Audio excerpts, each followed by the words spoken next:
Assalamualaikum warahmatullahi wabarakatuh. Halo semuanya, perkenalkan nama saya Tegar Hadi Putra. Saya dari program studi Teknik Infrastruktur Sipil dan Perancangan Arsitektur angkatan 2025, kelas Gedung 1 dengan NIM akhir 105.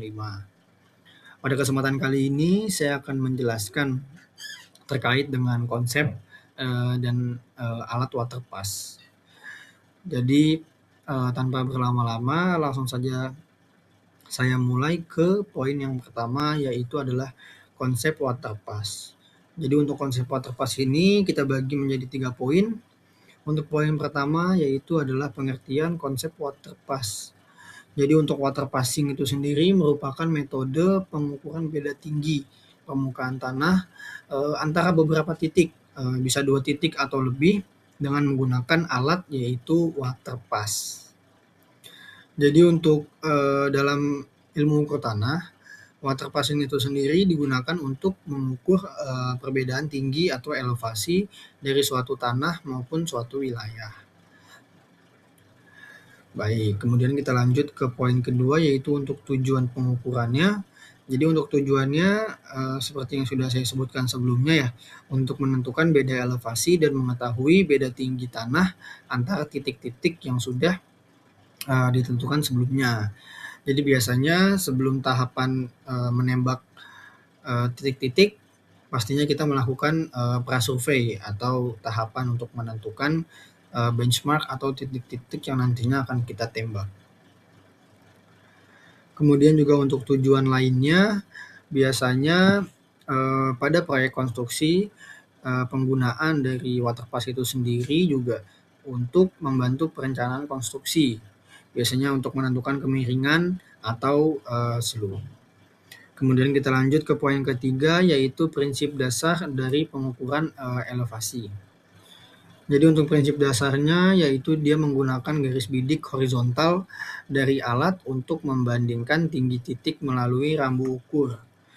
Jadi untuk ilustrasinya kurang lebihnya seperti ini ya.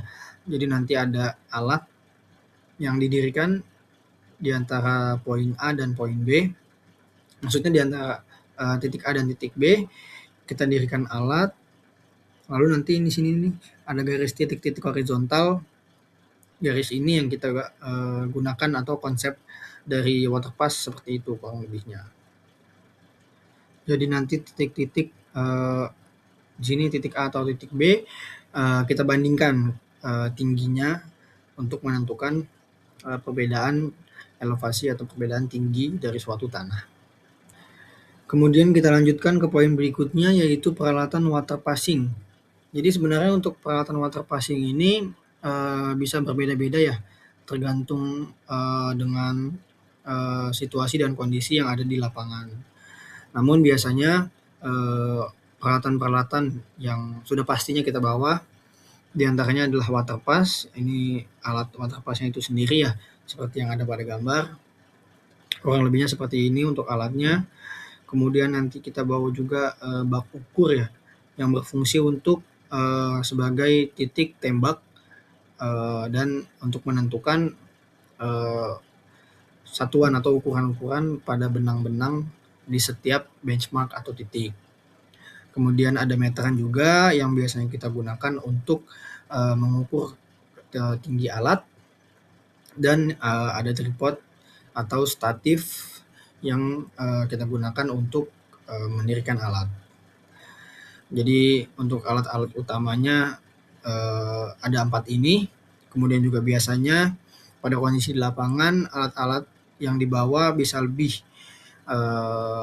bisa berupa payung biasanya juga dibawa untuk mengantisipasi apabila adanya hujan secara dadakan. Kemudian juga yang saya tahu alat waterpass itu sendiri dia biasanya cukup rawan ya apabila terpapar sinar matahari. Maka dari itu biasanya kita gunakan payung juga untuk menahan sinar matahari agar alat waterpass kita tidak terjadi error atau kerusakan. Kemudian kita lanjutkan ke prosedur pengukuran. Jadi untuk prosedur pengukuran itu sendiri terdapat beberapa tahap ya. Untuk tahap yang pertama yaitu kita menentukan benchmark. Jadi seperti yang terlihat pada gambar ya, nanti ada beberapa titik, ada A, B, C, D, E, F, dan seterusnya yang sudah kita tentukan sebelumnya. Jadi untuk menentukan benchmark itu sendiri biasanya kita lakukan pada tahapan prasurvei. Dan untuk ketentuan-ketentuan atau aturannya yang saya ketahui adalah jarak maksimal antara benchmark atau antara titik adalah 50 meter. Kemudian apabila antara kedua titik terdapat elevasi atau perbedaan tinggi tanah yang cukup signifikan, maka jarak maksimalnya menjadi 30 meter. Kemudian juga apabila nanti kita menentukan titik-titik atau benchmark, jangan lupa kita ukur juga ketinggian atau elevasi setiap titik dengan menggunakan alat bantu seperti GPS atau aplikasi Google Earth. Kemudian juga jangan lupa untuk kita catat agar nantinya mempermudah dalam pengolahan data. Kemudian apabila kita sudah melakukan benchmark atau menentukan titik-titik, kita lanjut ke poin yang kedua, yaitu pemasangan alat waterpass. Jadi simpelnya atau mudahnya nanti kita dirikan tripod terlebih dahulu, kemudian apabila tripodnya sudah berdiri, kita lanjut dengan pemasangan waterpass. Jadi nanti di bawah tripodnya itu, di sini terlihat pada gambar ya, ada warna oranye di bagian bawah tripod, itu merupakan skrup yang nantinya akan dimasukkan ke dalam lubang yang ada di waterpass. Jadi nanti tinggal kita kencangkan saja skrupnya dan alatnya sudah berdiri. Kemudian kita lanjut ke prosedur ketiga, yaitu pembacaan benchmark ya. Jadi untuk pembacaan benchmark nanti apabila kita membidik waterpass-nya, pastinya nanti akan terlihat 3 garis ya. Mungkin ini di gambar ilustrasi tidak terlalu jelas ya. Namun intinya nanti akan ada 3 garis yang terlihat apabila kita membidik. Untuk garis-garisnya nanti akan ada garis paling atas yang biasa kita sebut dengan BA atau benang atas. Kemudian nanti ada garis di tengah yang biasa kita sebut dengan BT atau benang tengah. Dan nanti di paling bawah ada garis lagi yang biasa kita sebut dengan BB atau benang bawah. Kemudian apabila nanti kita sudah membaca backside, kita lanjut ke poin berikutnya, yaitu pembacaan foresight. Jadi untuk pembacaan foresight itu sendiri kurang lebihnya sama ya seperti pembacaan backside.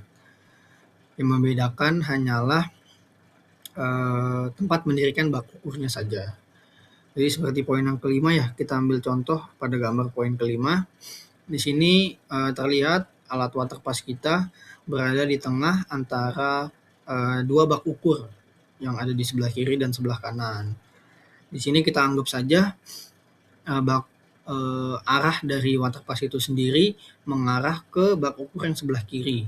Jadi menandakan bahwa bak ukur yang sebelah kiri merupakan foresight-nya dan bak ukur yang sebelah kanan merupakan backside-nya. Jadi kurang lebihnya foresight dan backside perbedaannya seperti itu.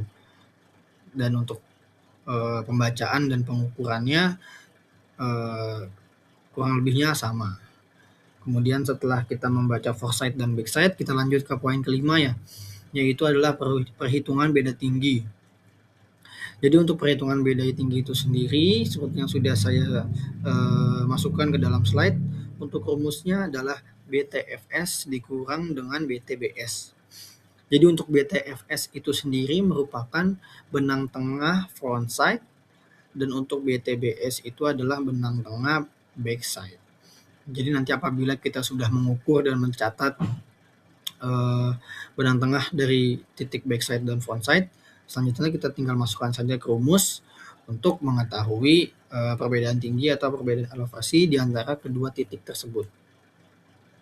Oke baik, kemudian kita lanjut ke poin yang terakhir, yaitu adalah contoh perhitungan waterpassing. Jadi untuk contoh perhitungan waterpass di sini terdapat 2 poin, yaitu perhitungan memanjang dan perhitungan melintang. Sebelumnya di sini saya izin menjelaskan sedikit terkait dengan perbedaan perhitungan memanjang dan melintang. Jadi untuk perhitungan memanjang itu sendiri merupakan perhitungan di mana kita menembak titik-titik yang merupakan titik primer. Seperti di sini terlihat pada gambar ya. Di sini saya mengambil contoh gambar melalui Google Earth, yaitu suatu jalan raya di mana titik primernya di sini terlihat ada FS dan BS. Nah, titik-titik tersebut yang merupakan titik-titik yang nantinya akan kita tinjau apabila kita melakukan perhitungan memanjang. Kemudian juga untuk perhitungan melintang, yang membedakan adalah peletakan titik-titiknya saja. Jadi untuk perhitungan kemudian tahapan-tahapan dari pengukurannya kurang lebihnya sama dengan titik memanjang. Jadi yang membedakan seperti yang tadi sudah saya sebutkan itu hanya peletakan titik-titiknya. Di sini bisa dilihat ya pada gambar yang bagian tengah ini, untuk titik-titik melintang itu terlihat ada titik warna merah. Jadi untuk titik melintang biasanya dan yang kita gunakan pada saat praktikum itu titik-titiknya itu biasanya ada 4 titik dan mereka memang bentuknya seperti melintang ya, seperti membentuk X-cross seperti itu. Jadi seperti membentuk poligon tertutup ya. Kurang lebihnya seperti itu untuk titik melintang.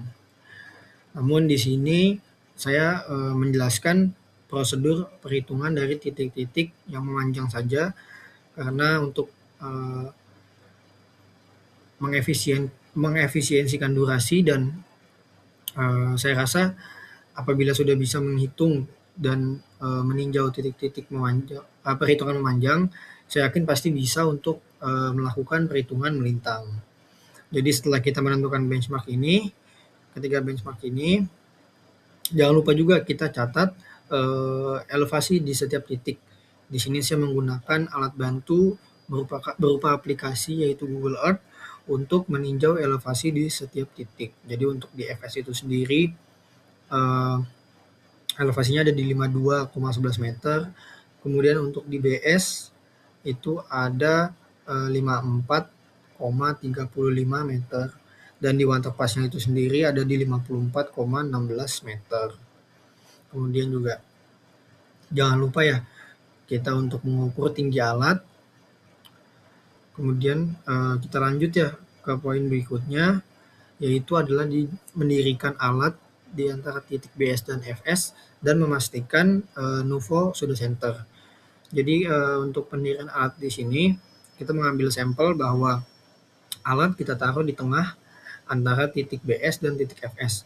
Seperti yang sudah saya beri contoh ya, ilustrasinya kurang lebih seperti ini ya. Jadi BS di belakang, waterpass di tengah, dan FS-nya berada di depan. Kemudian juga untuk sketsa ilustrasinya di sini terlihat ya pada gambar yang bagian bawah. Jadi kurang lebihnya seperti ini ya untuk BS dan FS untuk peletakannya. Kemudian juga kita harus mendirikan alat sesuai dengan prosedur yang sudah ditetapkan. Jadi pada gambar-gambar yang sudah saya sajikan di PPT ini, yang pertama kita harus mendirikan tripodnya terlebih dahulu. Tripod atau statif ya, biasanya penyebutannya berbeda-beda. Kemudian setelah kita mendirikan statif, kita lanjut ke pemasangan waterpass. Jadi nanti untuk pemasangannya cukup mudah. Kita hanya tinggal meletakkan waterpassnya di atas statif dan nanti di bagian bawah statif ada baut seperti pada gambar ini ya. Jadi ada tangan yang sedang mengencangkan baut di bawah statifnya. Itu baut itu berfungsi untuk mengencangkan waterpassnya.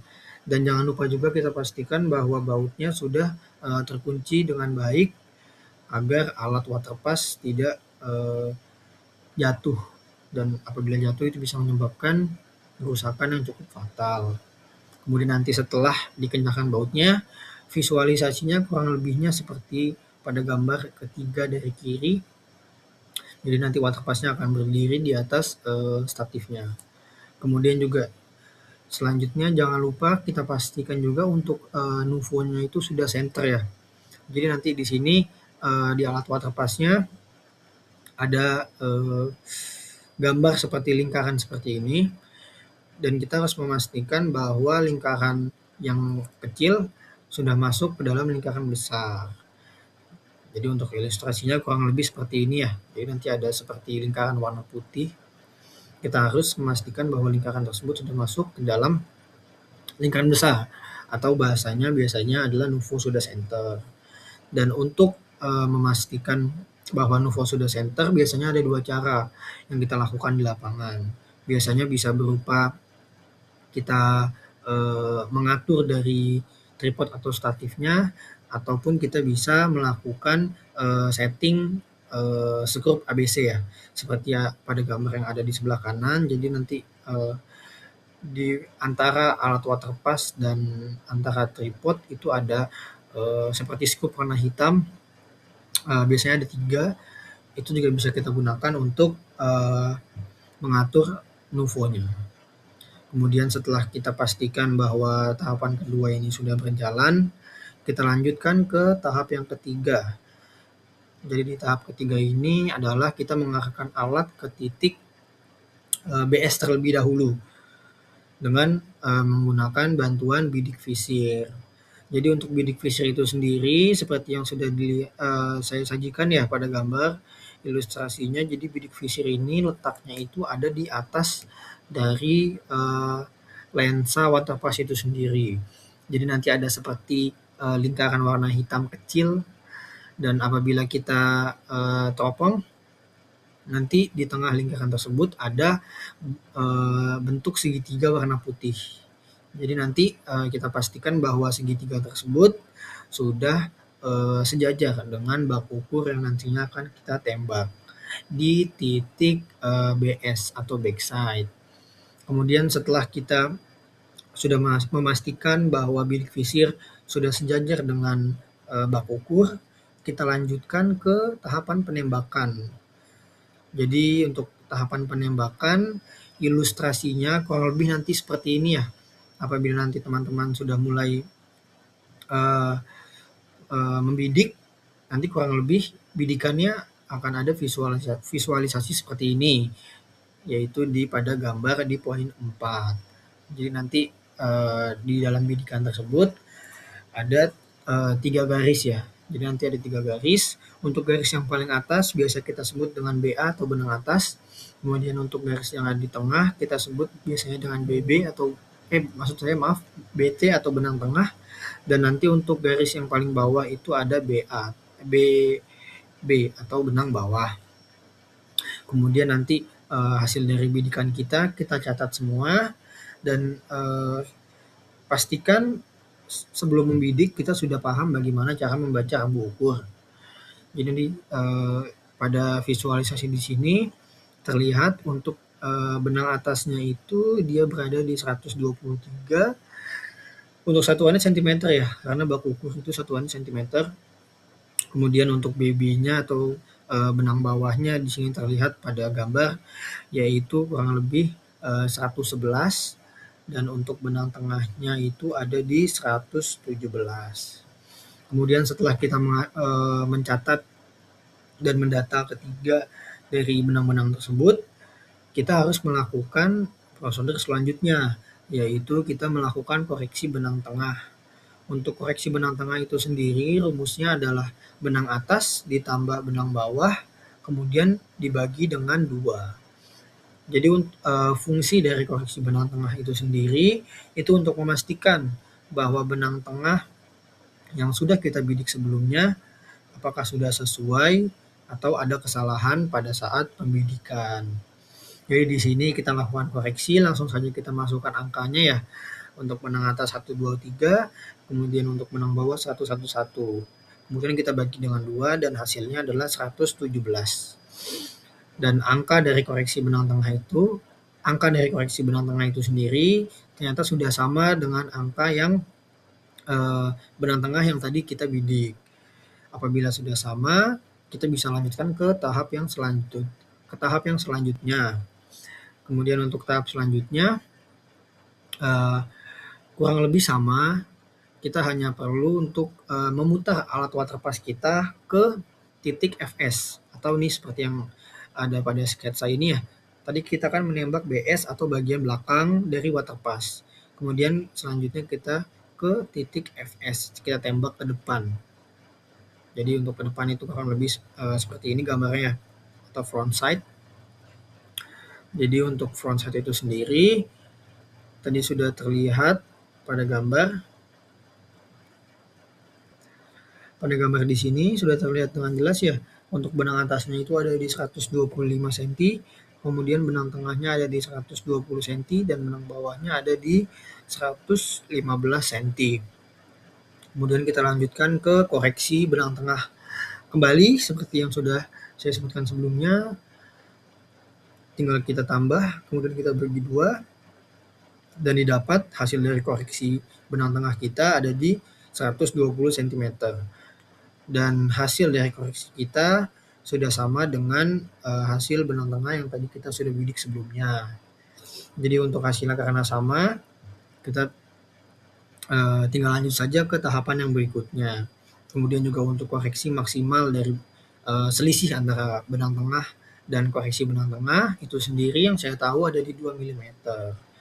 Kemudian setelah kita koreksi dan sudah benar, kita lanjut ke tahapan yang terakhir atau kita menghitung beda tinggi antara Fs dan Bs.